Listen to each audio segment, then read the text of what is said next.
join. Okay, now it's okay. All right, all right. Okay. Okay. The Sure. inhabitants of Vrindavan. Hare Krishna, Prabhuji. Yes, Mataji. Yeah. Hello, Prabhuji. Yeah. Sorry, Prabhuji, every Thursday I'm missing. We are getting the Nectarian Seva of serving Guru Maharaj's servants every Thursday. Oh, okay. So we are going to Delhi and returning late. You're very fortunate.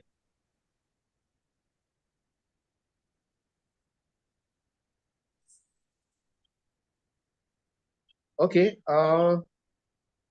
We can. I mean, please start, Anandita Mataji. The inhabitants of Vrindavan, Rajbhumi, are living examples of devotional service. Theirs is ideal devotional service with attachment, and such devotion cannot be found anywhere except Vrindavan. Developing devotional service and attachment by following in the footsteps of the Vrajvasis is called Rag Marg Bhakti, or devotional service and pursuance of attachment to the Lord. According to the Bhakti Rasamrita Sindhu 12272, the ecstatic attachment for the Lord experienced in the course of devotional service that is natural for the devotee is called rag, or transcendental attachment. The devotional service discharged with such deep attachment and with consequent deep absorption in the object of love is called ragatmika. Examples of such devotional service can be seen in the activities of the residents of Rajbhumi. One who becomes attached to Krishna by hearing of such attachment is certainly very fortunate. When one becomes deeply affected by the devotion of the residents of Rajbhumi and tries to follow in their footsteps, he does not care for the restrictions or regulations of the revealed scriptures. This is the characteristic of one discharging Raga Bhakti.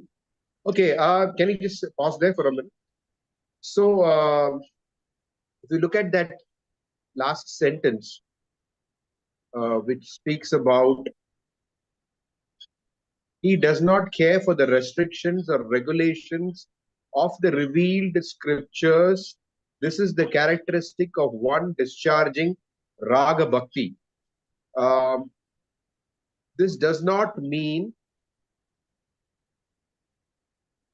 that the devotee on the path of Raga Bhakti commits sinful activities. That is not the intended meaning here. For those of us who are practicing Vaidhi Sadhana Bhakti, there is a classification of the day according to the modes of goodness, passion, and ignorance. Starting with from Brahma Muhurta, the first 6 hours of the day are considered to be in the mode of, first 8 hours of the day are considered to be in the mode of goodness. The next 8 hours of the day are considered in the mode of passion, and the next 8 hours of the day are considered to be in the mode of ignorance. So, for those of us who are practicing Vaidhi Sadhana Bhakti, Raganuga Sadhana Bhakti is also Sadhana Bhakti only. It is not some other kind of Bhakti. It is Sadhana Bhakti, but Sadhana Bhakti is of 2 categories. Those who follow the path of sadhana according to some rules and regulations is called Vaidhi Sadhana Bhakti. Those who follow the path of sadhana due to attachment, that is called Raganuga Sadhana Bhakti. So in Vaidhi Sadhana Bhakti, there are definitive rules. You need to wake up at Mangalarti. You need to do so many other things according to the rules and regulations prescribed for Bhakti. We're not talking about prohibitions. Prohibitions are the same for Vaidhi Sadhana Bhakti and Raganuga Sadhana Bhakti. There is no license to commit sinful activities. Here, that is not what is being referred to.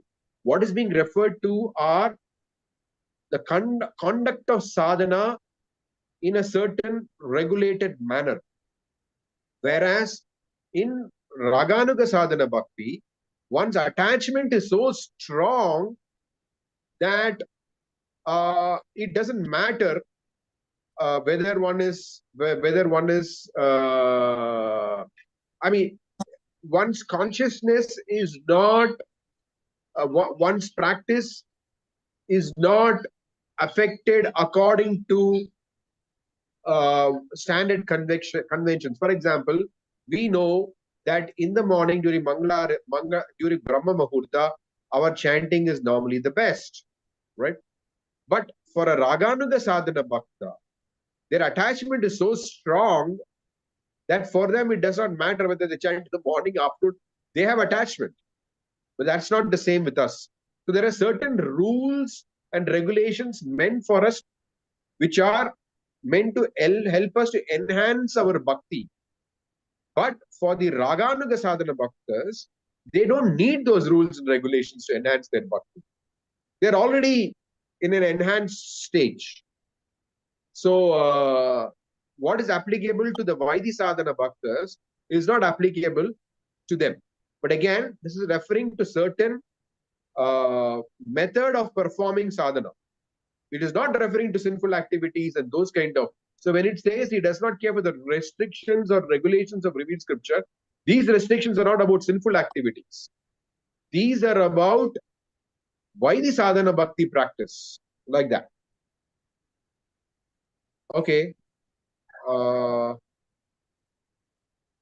Like for example, in Vaidhi Sadhana Bhakti, there are some things which are favorable, there are some things which are unfavorable, like that.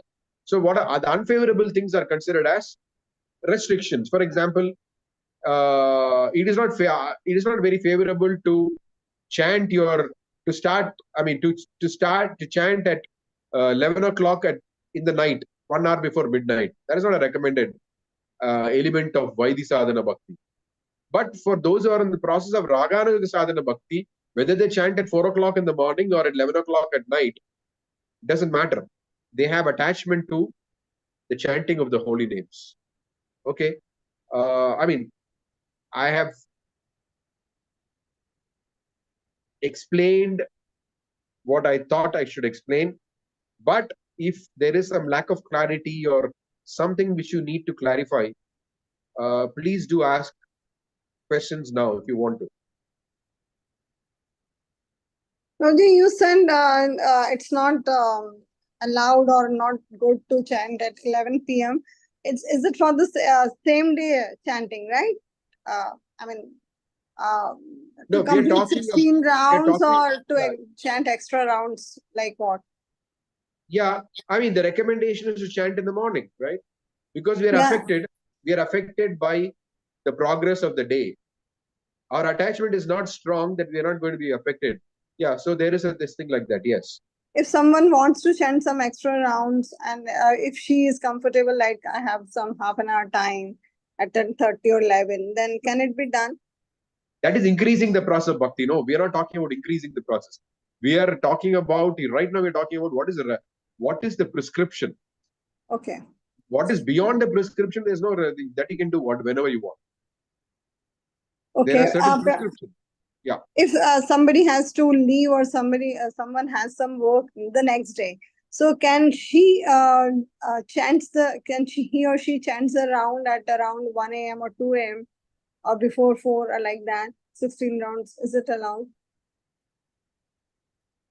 They're not able to finish the round you're talking about? No. Like next day, suppose they have to travel somewhere. And the 4 to 9 time is the traveling time. She won't be able to chant nicely. So can she finish her rounds in the morning, in the early morning? 2 to 4 or 1 to 3, like that. Yeah, see, we are talking about, these are about regular everyday life. There could be variations depending on the very nature of material life brings circumstances which are beyond our control. So those times adjustments are, that is fine. Even Prabhupada speaks about it. But we're talking about the regular routine of everyday life. It is unfavorable. There's a restriction to sleep during Brahma Muhurta for the Vaidhi Sadhana Bhaktas. There is a restriction to sleep during Brahma Muhurta. So, whereas for the Raga and the Sadhana Bhaktas, they can sleep at 4 a.m. in the morning or 10 p.m. at night or 1 a.m. doesn't make a difference to them. They have constant absorption in the chanting of the holy names. They may still set an example. That's a different thing. For the sake of setting an example, they may also wake up for Mangala Aarti, but it is not a necessity for them.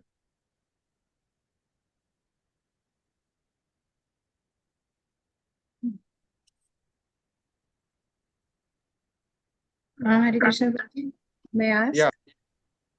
Prabhuji, in this last line also, then it says that when one becomes deeply affected by the devotion of the residents of Brajbhumi and tries to follow in their footsteps, he does not care for the restrictions or regulations. So this following is referred to by us, or who, like, what is this? Or those who are in or those who are in this Raga Anuga Bhakti. Yeah, that is referring to those who are not Vaidhi Sadhana Bhaktas. See, we are meant to progress from Vaidhi Sadhana Bhakti to Raganuga Sadhana Bhakti if our constitutional nature is to be in Brajabhumi. It's not that all followers of Lord Chaitanya are all residents of Brajabhumi. So Vaidhi Sadhana Bhakti itself will produce the result of going to Vaya. I mean, you don't need to practice a different sadhana. Like Raganuga sadhana. Raganuga sadhana is specifically referring to not just even in Vaidis, even in other lines, sampradayas. It's not that they don't have any attachment. They also have developed attachment.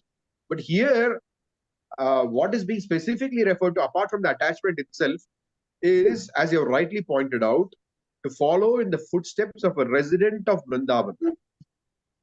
So that is a very specific identifying characteristic of Raganuga Bhakti. Raganuga means inclination to follow in the footsteps of a resident of Vrindavan. What does that mean? Well, for all practical purposes, it means the desire to serve Krishna in Vrindavan. Let me just put it like that. Because then it becomes very complicated if you try to get into the details of it at this stage. So, in simple terms, if one develops strong attachment to serving Krishna in Vrindavan, that is called Raganuga Bhakti, actually. Raganuga Sadhana Bhakti.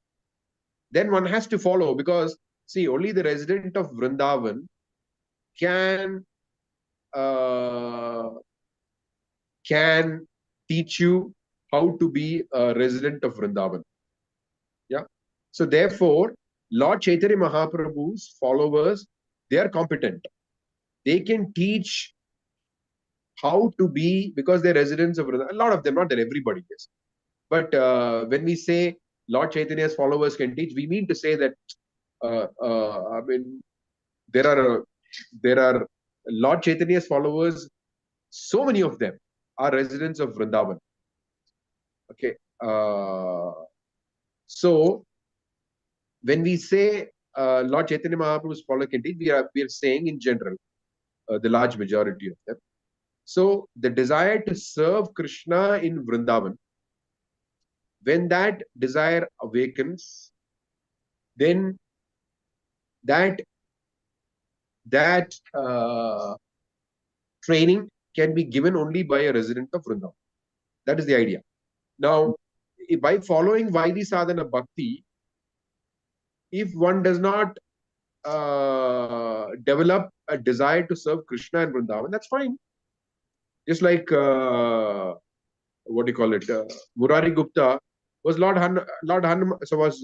was Hanuman, who was servant of Lord Ramachandra. Lord Chaitanya accepted it fully.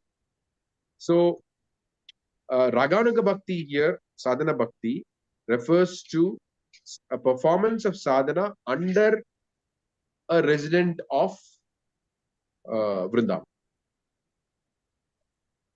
So it is also that it is, we're of course at a very, very mundane level, but it is Is it to be understood that, of course, as we are advancing and everybody is advancing, and those who are advancing to the pure stage, they are the ones who are, that you finally, that is the ultimate, that they reached the level of, devotion, that then they begin, they seek the association, or not, of course, it's not actually there right now, but to follow the footsteps of the, Vraj Bhumis, the residents of the Vraj Bhumis. Is it that, that we grow up to that level? Bhaktisiddhanta Saraswati Thakur explained that our Yuga Dharma is the chanting of the holy names of Krishna, right? The Hare Krishna Mahamantra. When one sincerely chants the name of Krishna, then the holy name will reveal in this order. Nama will reveal Rupa, will reveal Guna and Leela. So the Rupa, Guna and Leela are revealed by sincere adherence to the chanting of the Hare Krishna Mahamantra. So if the Rupa, Guna and Leela are revealed according to one's position in Vaikuntha Loka, that's not Raganuga Sadhana Bhakti. That's all is, so that is the distinction. It is revealed by the chanting of the holy names, but depending on what is revealed, and one is either as Raganuga Sadhana Bhakta, or one is Vaidhi Sadhana Bhakta. So Vaidhi Sadhana Bhakta can go to, Vaidhi Sadhana Bhaktas can go to every realm except Goloka Vrindavan. To go to Goloka Vrindavan, you need to practice Raganuga Sadhana Bhakta. You need to be Raganuga Sadhana Bhakta. And to come to the stage of Raganuga Sadhana Bhakta, you need to chant the holy name such that the holy name reveals the Rupa, Nama Rupa, Guna and Leela. And then, of course, from Raganuga Sadhana, one comes to the stage of Bhava and Prema also. But that does not mean that those who are practicing Vaidhi Sadhana Bhakti do not come to the level of love of God. For example, Hanuman is also a pure devotee of Lord Ramachandra. He's also got prema, but he's got prema for Lord Ramachandra. So that's a different process. From Vaidhi, they attain Bhava and prema for the Lord of Vaikuntha, or the incarnations of the Lord. It could be Lord Ramachandra also. But those whose constitutional nature is in Vraja, they for them the Rupa, Guna, Leela is revealed. Is Krishna's Guna, Rupa and Leela are revealed. Otherwise, whoever is one serving, their Guna, Rupa and Leela are revealed. Like that. Right. Thank you so much. Thank you so much.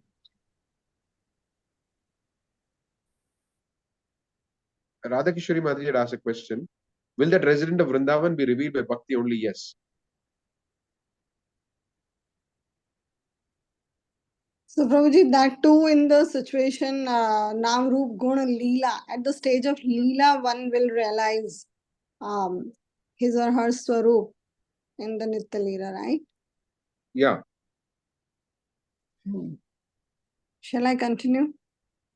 Yeah. I mean, see, the point is, first of all, to reveal the Rupa itself is not so easy to come to that stage. Yeah. So there's a long way to go. But at the same time, it is a definitive it's a definitive achievement or accomplishment for any jiva. It's a definitive thing. You can do it. That's for sure. Now, whether you're going to, depending on a constitutional nature, it could be the Rupa of the Lord of Vaikuntha, Lord Ramachandra, anybody. Or it could be Lord Krishna, depending on what your constitutional nature is. So, but Prabhuji, if one is not able to realize and he or she leaves the body, then even the Nam. It will continue. Devotional service cannot be destroyed. No, it will keep continuing, right? So there is no, it will continue until you attain perfection. So unless one realizes his or her Swarup, that person will not be eligible to go back to Krishna. Unless. Generally, yes, but there are three processes of going back to Krishna. Not going back, two processes, rather, but three. There are three types of residents of the spiritual world. Those who are there by the Nitya Siddhas.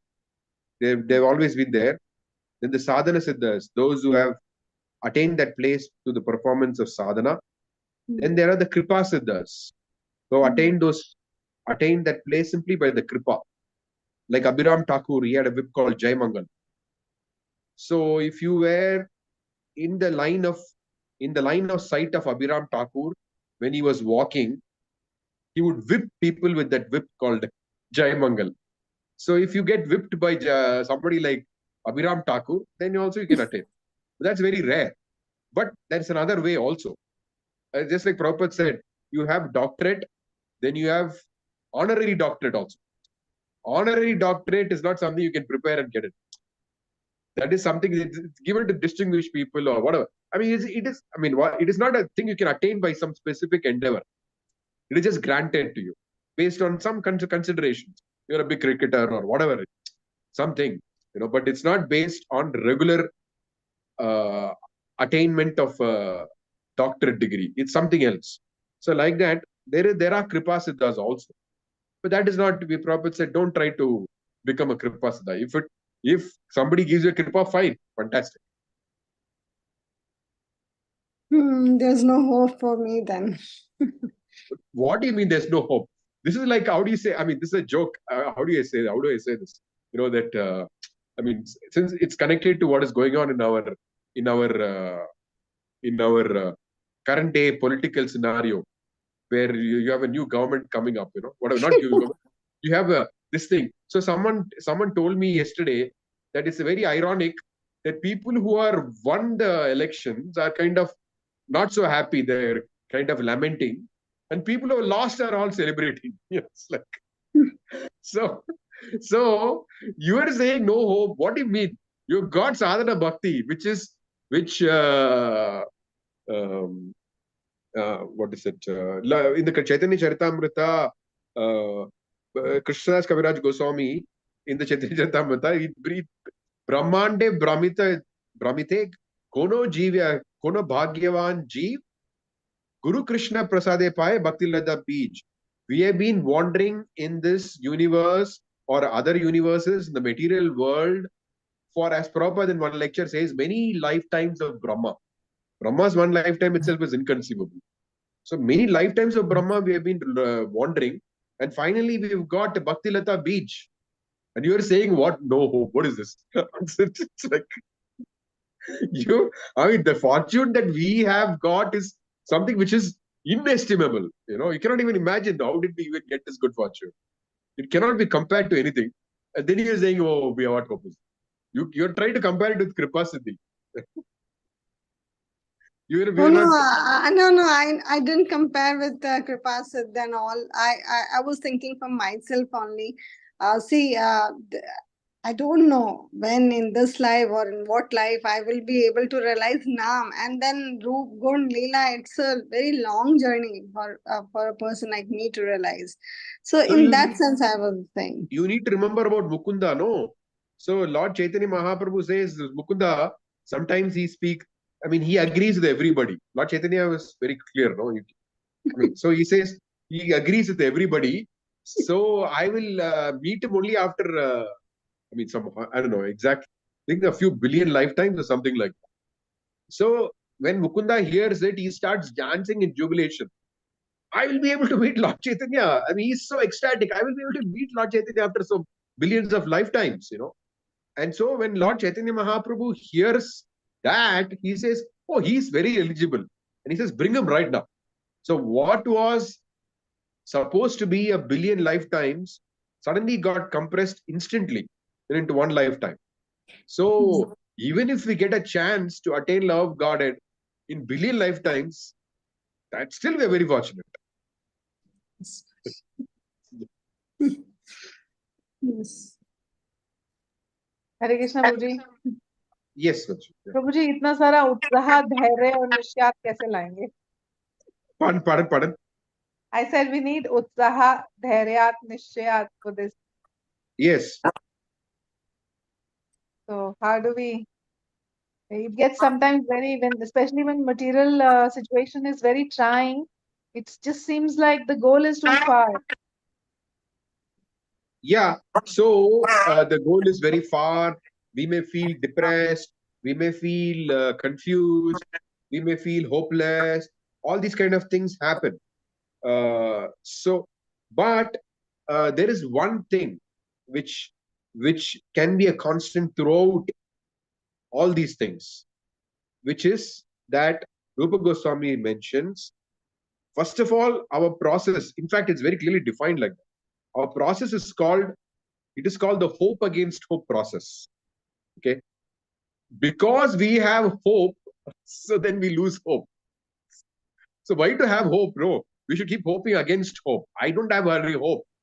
But by Lord Chaitanya Mahaprabhu's mercy, by the mercy of Srila Prabhupada and his followers, I'll be able to attain it. The moment we think we will be able to attain it, then something goes wrong, then we lose hope. So we should realign our paradigm. No, we will not be able to attain it. We will not be able to attain it. Because, I mean, in the sense that, but for example, prema is something which is granted to us by Krishna. It is not something which you can achieve, actually. Although it says that goal of life is prema and all those things.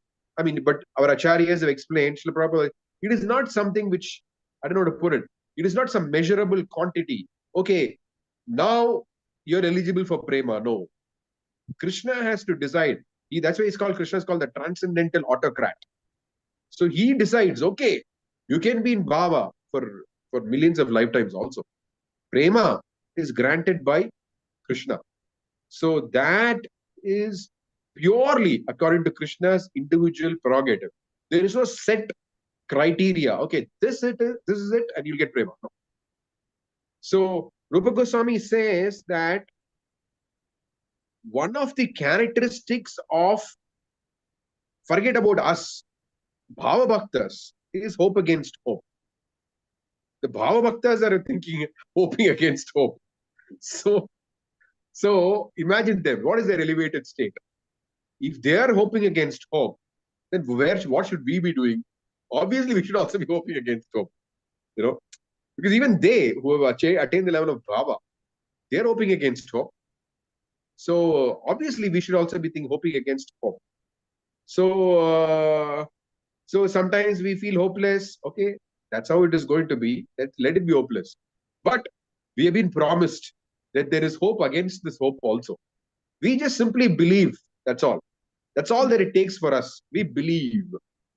No matter what our experience may be, but we believe. That's all. That is called Shraddha. That because the Acharyas have said so, we believe. We believe.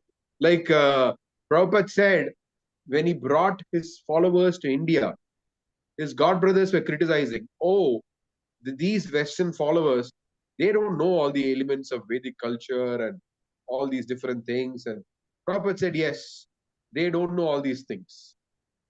But they have one good quality. He said, whatever I say, they believe. That's all. So that's the only thing that we have, that we can actually have as a qualification. We believe. That's all. We may not have hope. We may not have enthusiasm. We may not have anything. There's only one thing that we have. We believe. That's all. And if we can just believe, then Krishna will take us through.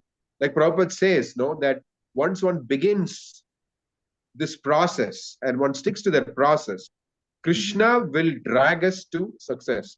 Prabhupada writes those words. Krishna will drag us to success. That is why Param Vijayate Sri Krishna Sankirtan. This process is always success. If somehow or the other, if one can just have that belief, okay, I will believe, that's it. No matter what happens, I will believe. Then one will be dragged to that success.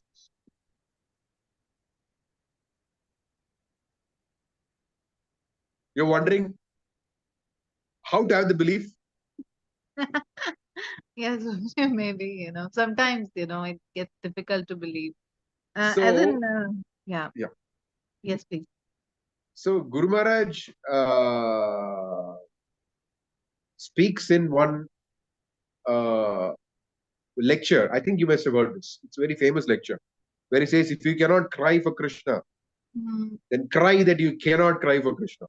yeah. If you cannot cry that you cannot cry for Krishna, then you cry that you cannot cry that you cannot cry for Krishna. Yes. Then he says, if you cannot cry that you cannot cry that you cannot cry for Krishna, then you cry that you cannot cry that you cannot cry, you cannot cry for Krishna.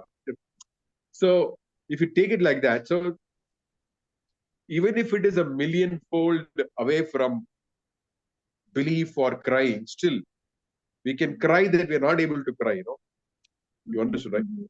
So, because that is something which is intrinsic with the jiva. That's why the free will is such an important element, that that that this particular prerogative is exclusively dependent on us. That's exclusively dependent on us. So that's the only thing we have control over, which we should exercise. Which we, even if we fail, so what? Okay, I lost belief, but let me come back to the belief now. What is the problem? Nobody's stopping us. Yes, Prabhuji. Yes, Prabhuji. And so Prabhupada tells us that we could achieve this in one lifetime, but as you grow further, then you realize there's so much to, overcome. So is it actually achievable in one lifetime? Prabhupada actually gives the story of Dhruva Maharaj, and he says that Dhruva Maharaj attained love of Godhead in 6 months. So Dhruva Maharaj could do it in 6 months. One lifetime is a lot of time. We may think it is short, but we should always go by the estimation of Srila Prabhupada and the Acharyas, which means that we have to give it all we have. We have to give it all we have. Then it's possible. 6 months is not it's a big amount of, it's a very short amount of time. But Yeah. Dhruva Maharaj did it in 6 months. We may think we are not like Dhruva Maharaj. We may think whatever we may think. But Srila Prabhupada mentioned this for the current inhabitants of the planet. He mentioned it for the current inhabitants. He did not mention it for a special category of people. He mentioned it for the current inhabitants of the planet, and we can go back in one life. Mhm. So there is hope.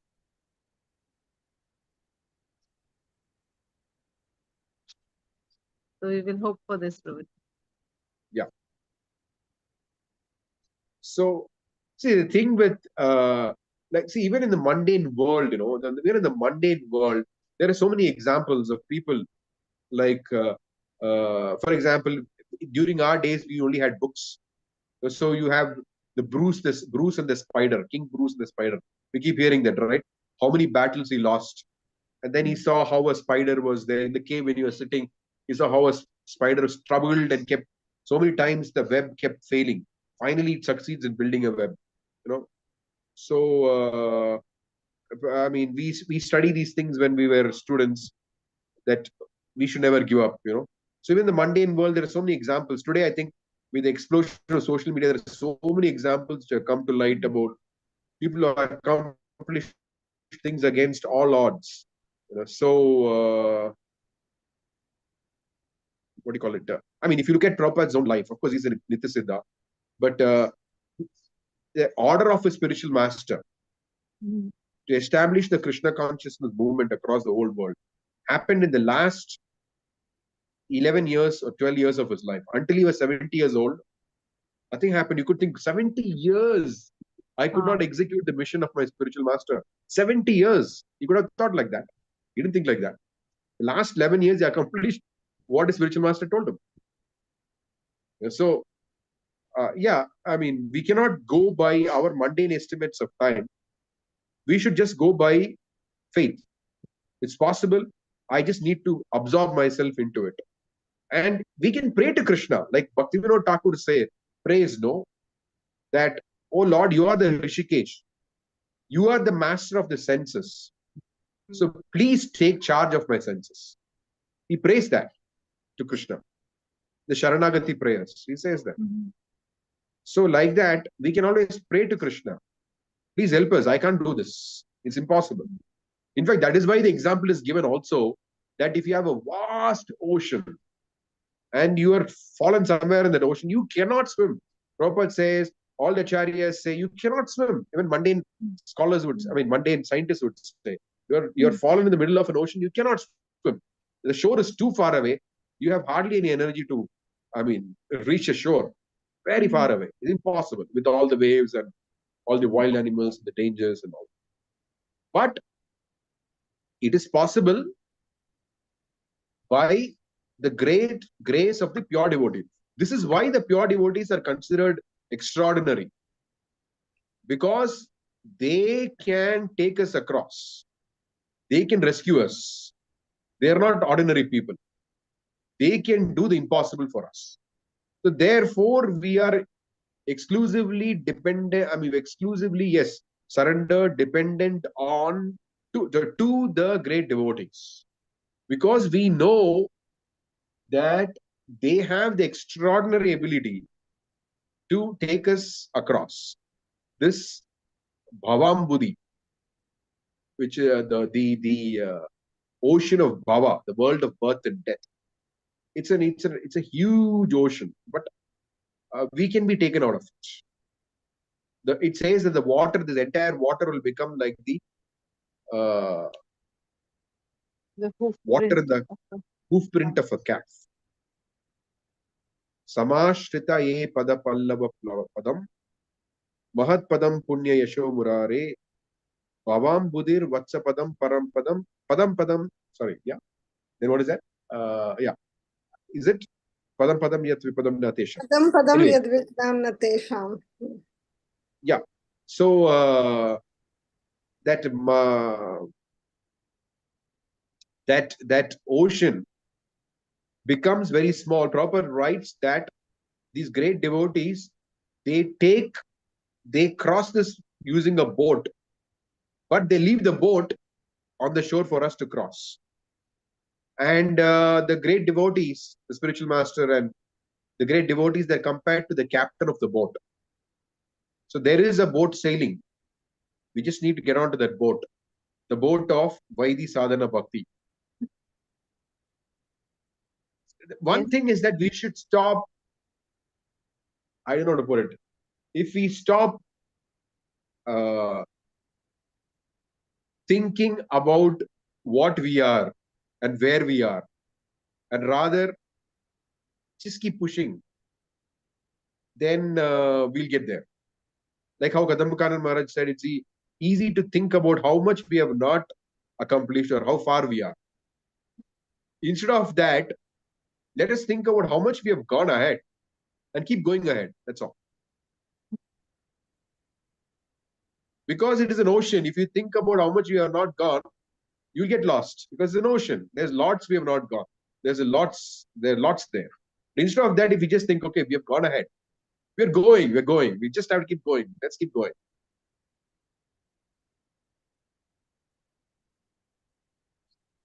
At the very least that you can do is just exist. That's all. Exist means like once Prabhupada said that you finish your 16 rounds and sleep for the whole day. But at least you're existing. So like that. So if we can at least exist, forget about enthusiasm, forget about one thing. The very minimum is let us just at least exist in Krishna consciousness. That's all. No, I'm not saying that this is a prescription. All that I'm saying is, at the very minimum that we can do, at least we should do that. Yeah. Let somehow or the other exist. If not, even if you don't have enthusiasm, even if you don't have whatever may be the conditions, let us at least try to exist. Yes, sir. Thank you so much.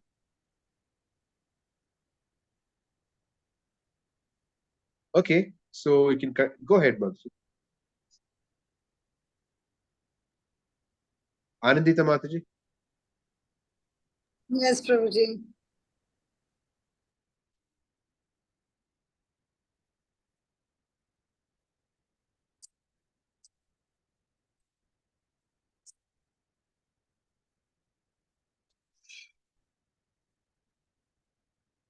Devotional service with attachment is natural, and one who has been attracted by it does not care for any arguments against his conviction, even though such arguments may be presented according to scriptural injunctions. The natural inclination to devotional service with attachment is also based on scriptural injunction, and thus one who has attachment for such devotional service is not required to give it up simply on the strength of scriptural argument.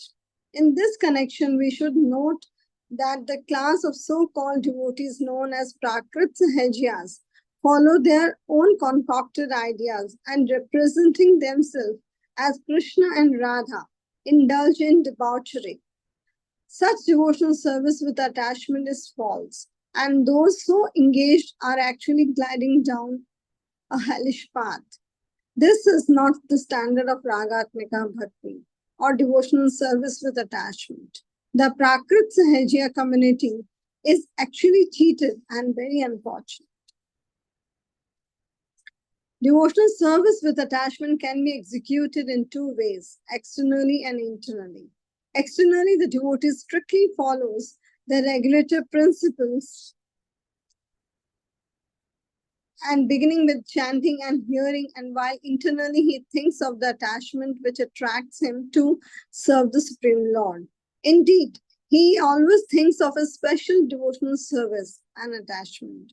Such a real devotee's attachment does not violate the regulative principles of devotional service, and he adheres to them strictly. Yet within his mind, he always thinks of his particular attachment.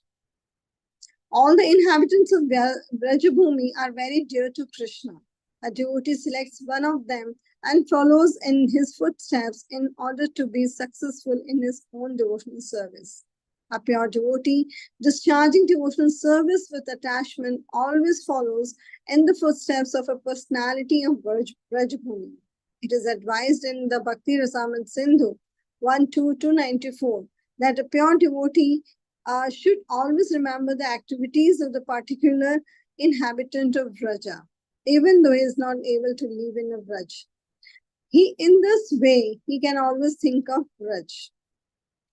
Such confidential devotees are divided into several categories. Some of them are servants, some are friends, some are parents, and some are conjugal lovers. In devotional service, with attachment, one has to follow a particular type of devotee of Brajbhumi. In Srimad Bhagavatam 3:25-38, the Lord says, Nakar hichin mat para shanta rupe nanakshanti no me nimisho ledhi heti yesham aham priya atma sutascha Takha Guruhu Suhrido Daivam Ishtam. The word matpara is used only to refer to persons who are satisfied with the idea of becoming my adherents alone. They consider that I am their soul, I am their friend, I am their son, I am their master, I am their well-wisher, I am their God, and I am their supreme good. My dear mother, time does not act on such devotees. In the Bhakti Rasamrita Sindhu 12308, Rupa Goswami offers his respectful obeisances to those who always think of Krishna as son, well-wisher, brother, father, friend, and so on.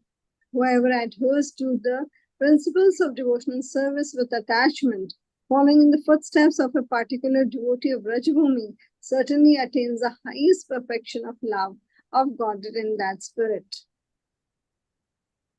There are two characteristics by which the seeds of love of Godhead can develop, and these are known as rati or attachment and bhav, the condition immediately preceding love of Godhead.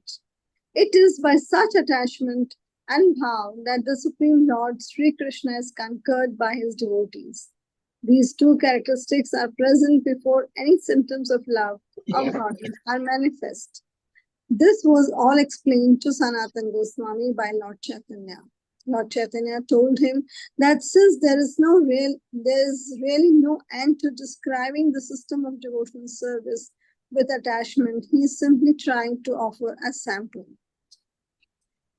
If this is a sampling, then what is the detail? Lord Caitanya then described the ultimate goal of devotional service, which is meant for one who wants to attain perfection.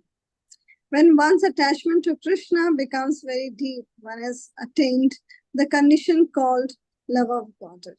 The devotee who attains such a state of existence is said to be in his permanent situation. In this regard, Kaviraj Goswami offers his respectful obeisances to Lord Caitanya for his sublime teachings of love of Godhead.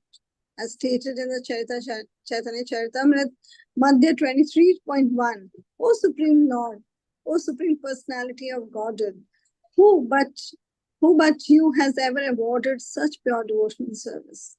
O most magnanimous incarnation of the Personality of Godhead, I offer my respectful obeisances to this incarnation known as God Krishna. In the Bhakti Rasamrita Sindhu 131, love of Godhead is compared to sunshine, and this shining makes the devotee's heart more and more lovely. The heart of such a devotee is situated in a transcendental position, beyond even the material mode of goodness. As the devotee's heart becomes increasingly sterilized by the sunshine of love, he attains a state called bhav. This is the description of bhav given by Rupa Goswami. Bhav is the permanent characteristics of the living entity. And the crucial point of progress for bhav is called marginal state of love of Godhead. When the bhav state becomes deeper and deeper, learned devotees call it love of Godhead. As stated in Narada Pancharatra, Ananya Mamata Vishnu Mamata Prema Sangata Bhaktiritya Uchyate Bhishma Prahaladodhava Narade. When one is firmly convinced that Vishnu is the only object of love and worship and that there is no one else, not even a demigod, worthy of receiving devotional service, one is said to feel intimacy in his loving relationship with God. This is the conclusion of such personalities as Bhishma, Prahalad, Uddhava, and Narada. If due to some righteous activities which provoke devotional service, one acquires some faith, one takes shelter of the good association of pure devotees and is influenced by their service attitude. Then he develops attachment for hearing and chanting. By developing hearing and chanting, one can advance further and further in regulative devotional service to the Supreme Lord. As one so advances, his misgivings about the devotional service and his attraction to the material world proportionately diminish. By advancing in hearing and chanting, a devotee becomes more firmly fixed in his faith. Gradually, he develops a taste for devotional service, and that taste gradually develops into attachment for Krishna. When that attachment becomes pure, it exhibits the two characteristics of bhav, emotion and rati. Bhav, emotion, and rati, affection. When rati increases, it is called love of Godhead. Love of Godhead is the ultimate goal of human life.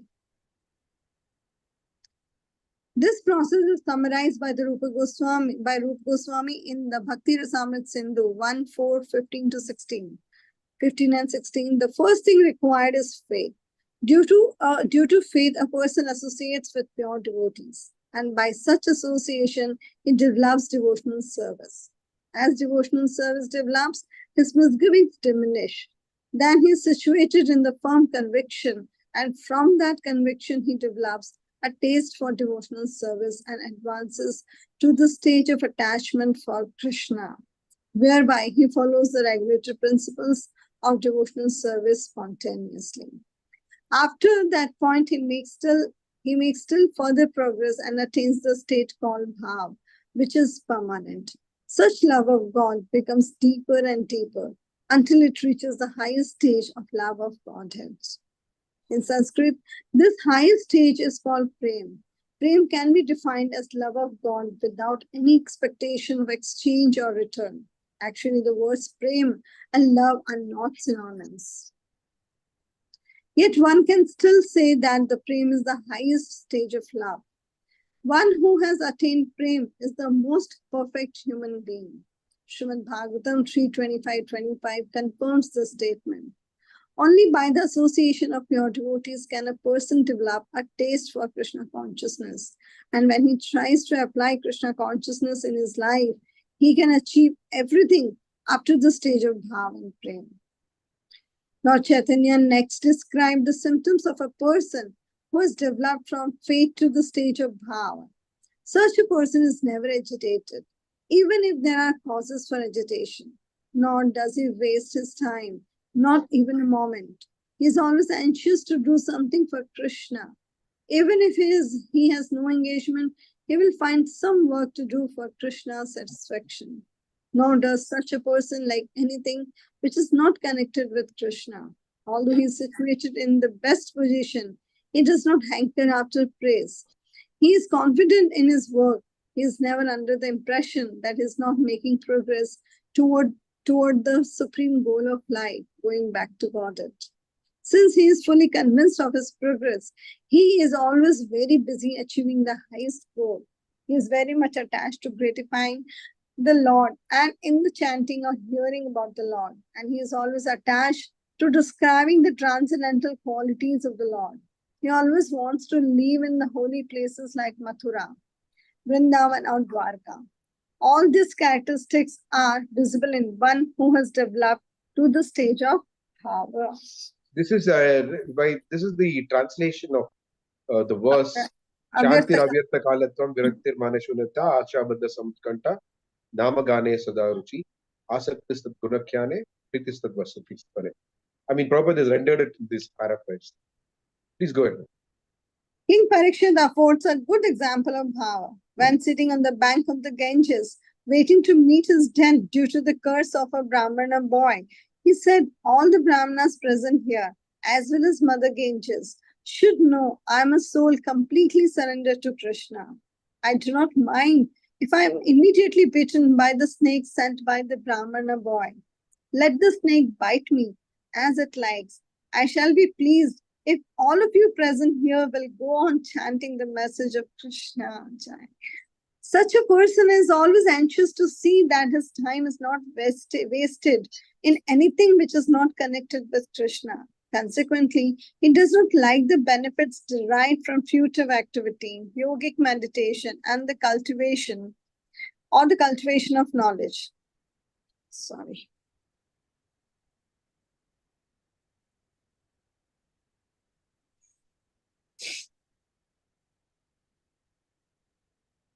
He is simply attached to the words favorably related to Krishna. Such pure devotees of the Supreme Lord always pray to him with tears in their eyes. Their minds always recollect his activities, and their bodies always offer him obeisances. Thus they are satisfied. Any devotee who renders such devotional service dedicates his life and body for the purpose of the Lord. King Bharata, after whom India is called Bharatvarsh, was also a pure devotee. And at an early age, he left his household life, his beautiful devoted wife, his sons, friends, and kingdom, just as if they were stool. This is typical of a person who has developed bhav in the course of his devotional service. Such a devotee always thinks of himself as the most wretched, and his only satisfaction is in thinking that someday or other, Krishna will be kind enough to favor him by engaging him in devotional service. In the Padma Puran, another instance of pure devotee is found. There it is recorded that King Bhagirath, although the most elevated of human beings, was begging from door to door, and was even praying to the Chandalas, the lowest members of human society. Sri Sanatan Goswami later composed this verse, Na prem shravanadi bhakti api va yogo अथवा वैष्णवो ज्ञानं वा शुभ कर्म वा कियद् अहो सज्जातिरप्य अस्ति वा हीनार्थाधिका साधके त्वहि तथाप्य अच्छेद्य मूला सती हे गोपी जन वल्लभ व्यथयते हा मद आशीव माम. I'm poor in love of Godhead, and I have no qualification for hearing about devotional service, nor do I have any understanding of the science of devotional service, nor any cultivation of knowledge, nor any righteous activities to my credit, nor am born in the high family. Nonetheless, O darling of the damsels of Braja, I still maintain a hope of achieving you, and this hope is always disturbing me. A devotee who is touched deeply by such strong desires always chants Hare Krishna, Krishna Krishna, Hare Hare, Hare Ram, Ram Ram, Hare Hare. In this regard, the following verse by Bilvamangal Thakur appears in the Krishna Karnamrit 32. Tvacha chaiswam tri भुवनाद भूतम इत्य अवेहि much चापलम च तव भा मम वाधिगम्यं तत्किं करोमि विरलं मुरली विलासी मुग्धं मुखाम्बुजम् उदीक्षितुम् इक्षणाभ्याम्. O Krishna, O flute player, the beauty of your boyhood activities is very wonderful in this world. You know the agitation of my mind, and I know what you are. No one knows how confidential our relationship is. Although my eyes are anxious to see your face, I cannot see you. Please let me know what to do. A similar passage appears in the Bhakti Rasamrita Sindhu 1.338, in which Rupa Goswami states, Rodana Bindu Marand Sandhi Drig Indi Varadya Govinda Tava Mathura Tava Madhura Swarakanthi Gayati Nama Valimbala.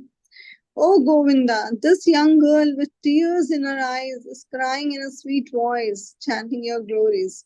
Such pure devotees are always anxious to describe the glories of Krishna and to live in a place where he exhibited his pastimes. A similar verse appears again in the Krishna Karnamrita 92. The body of Krishna is so nice and his face is so beautiful. Everything about him is simply sweet and fragrant. And in the Bhakti Rasamrita Sindhu 1-156, O lotus-eyed one, when will I be able to always chant your holy name? And being inspired by that chanting, when will I be able to dance on the banks of the Yamuna? In this way, Lord Chaitanya described to Sanatana Goswami the symptoms of bhava stage of devotional service. Lord Chaitanya next described the symptoms of actual love for Krishna. He said that no one can understand the words, activities, or symptoms of a person who's developed the love of Krishna. Even if one person is very learned, it is very difficult to understand a pure devotee in the stage of love of God. This is confirmed in the Bhakti Rasamrita Sindhu. When a person engaged in devotional service and love of God sings the glories of the Supreme Lord, his heart melts because the Lord is very dear to him. When he glorifies the Lord's name, fame, and so on, he becomes almost like an insane man. And in that condition, he sometimes laughs, sometimes cries, and sometimes dances. He continues in this way without even considering his situation.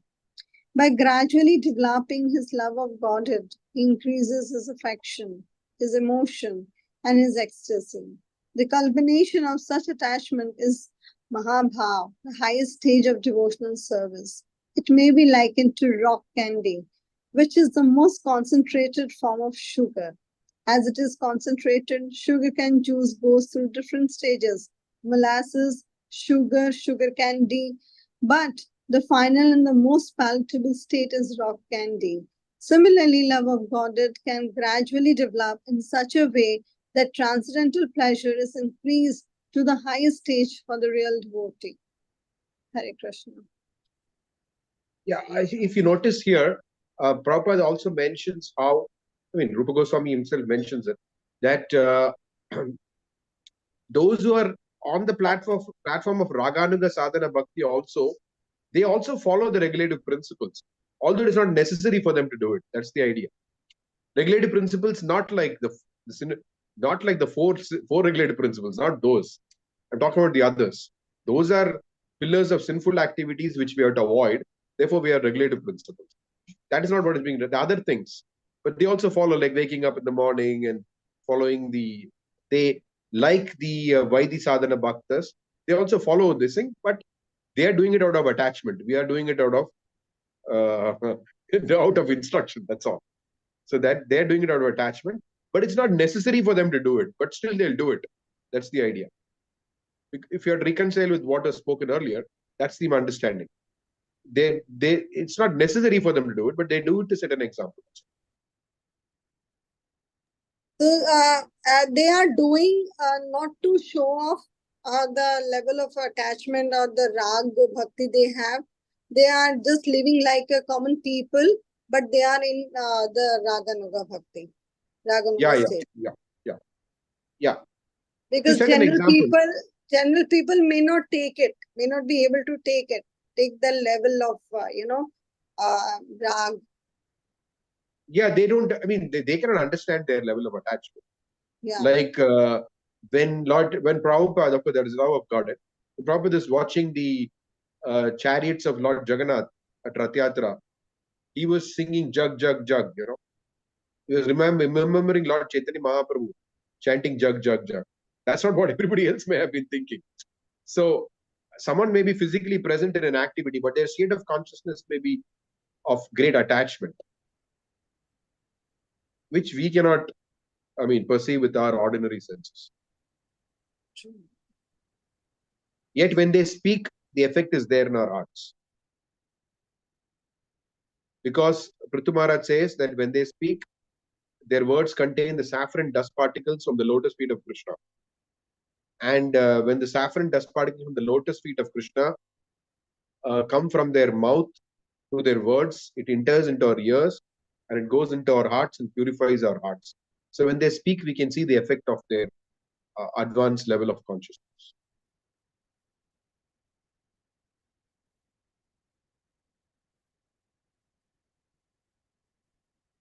Okay, any questions?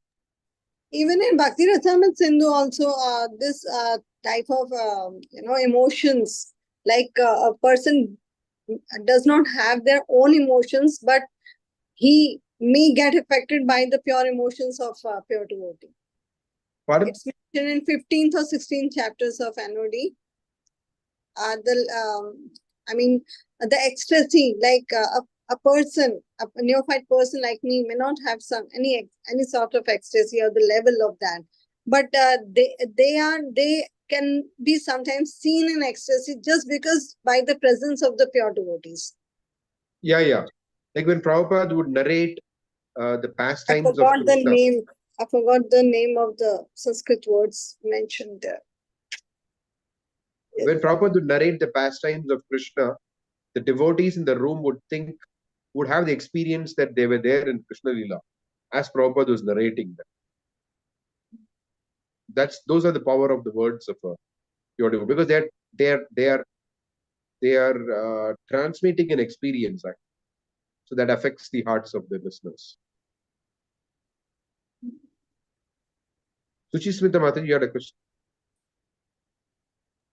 Hare Krishna, Prabhuji. Yes, Prabhuji, it's meant for a few questions, in fact, a couple of them. Please go ahead, yeah. Prabhuji, I just want to understand, like we just read here, since all the inhabitants of Rajbhumi, Vrindavan are very dear to Krishna, a devotee selects one of the inhabitants and follows in his footsteps in order to be successful in his own devotional service. So, like, how do we, if we are to actually, think of bringing into practice, then how is it that we During do actually Prabhupada's try time, to? he was asked this question, Hmm. Prabhupada, who is that resident of Vrindavan for Hmm. the devotees of ISKCON? So Prabhupada said, I am that resident. Hari bol. Hari bol. Okay. And one more point I wanted to ask, Prabhuji. It says bhav is called the permanent characteristic of a living entity, and the crucial point of progress for bhav is called the marginal state of love of God. What is this marginal state of love of God? I don't understand. Can you just read the sentence again? Yeah, sure. Bhav is called the permanent characteristic of the living entity, and the Yeah. crucial point of progress for bhav is called the marginal state of love of Godhead. Yeah. It means that the example is given like when the sun is rising in the morning, okay, you have you the, it's just rising on the horizon. You can see the orange patch, right? But And when the sun rises at 12 noon, it is fully shining. So the period of the sunrise can be compared to bhava. So you could say it is marginal sun. You could say like that. But during 12 o'clock, it's the full sun. So it's like, in that sense, it is marginal. That's the sense. Not that margin itself is something, outstandingly high. That's, just for relative sake, it is mentioned like that. Relative to the full sun, it's considered as the marginal sun, sunrise. This is given the example given by Acharyas. All right. Thank you so much. Marginal does not mean, marginal in our understanding of very little. It's not like that. That is definitely a very exalted stage, far beyond Raganuga Sadhana Bhakti also. But in comparison to the full sun, so relative to that, it's considered as considered marginal, not in an absolute sense. All right. Thank you so much.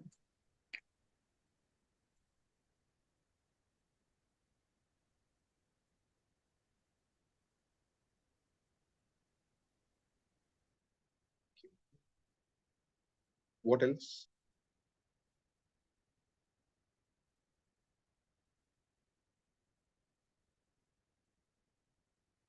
Okay, so thank you all for joining. We'll resume again next week, same time.